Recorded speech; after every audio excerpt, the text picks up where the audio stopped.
B का whole square होता है a square plus 2ab plus b square.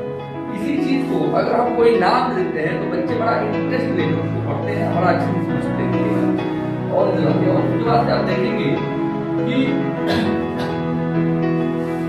हम धोनी को डी से डिनोट कर रहे हैं और रोहित को आर से, तो ये हो जाएगा धोनी प्लस रोहित का पूरा